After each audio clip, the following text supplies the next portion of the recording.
及時診治，後患無窮啊！你是寡人的太医令，跟寡人一同上路，寡人由你任意调理，可以高枕无忧了吧？大王，事急从权，寡人和司马错将军先走一步，这里的未尽之事就交給你了。大王，這樣一來，是不是大公主夢瑩很快就要走了？對，這也是她的機會。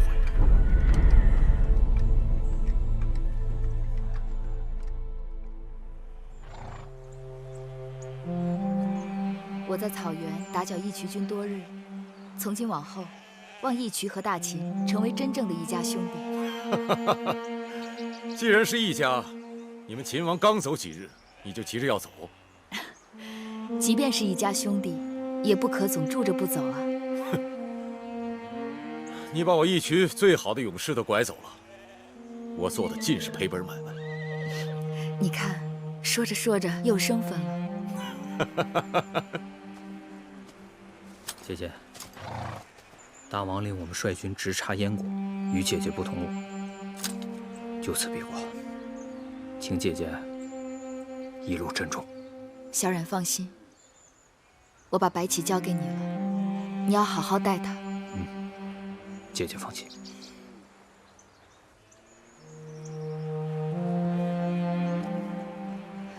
白起，跟着魏冉哥哥，腥風血雨，要學會保護好自己。姐姐，你在咸陽等我。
嬴夫人，快起来吧。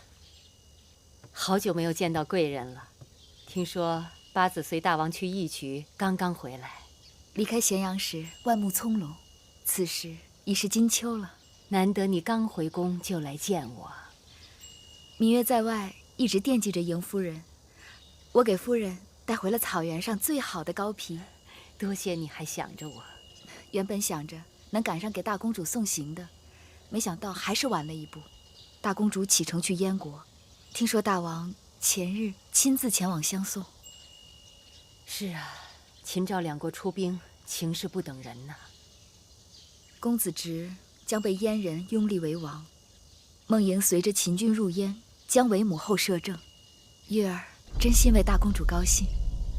是啊，夢瑩總算是苦盡甘來了。大公主離開秦國前，我們好像有些誤會，沒來得及解開。夢瑩心裡邊糾葛的是那個蘇秦，他們兩個終歸是有緣無分的，這件事情也不該怪你。大公主和蘇秦有情分，生死無憂，坐擁高位，能得到她這個位置，是生在大征之時的女人最終的追求。即便是她還有什麼其他的想法，那都是不切實際的奢望。那如果大公主想要的，並非是生死無憂，坐擁高位呢？她是王家的兒女，不該另有他想。大公主若真因為蘇秦一事怨恨月兒，那月兒的確愧疚。小兒女之情只是淺蛙之水，面對大江大海，該有不同的情懷。